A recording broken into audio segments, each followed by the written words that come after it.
abonați-vă la acest canal, că vă puteți lua skin-ul acesta.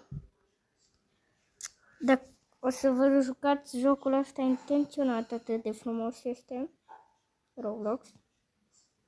Și dacă vă dați urmărire, dacă vă abonați la canalul meu, o să vă dau Roblox.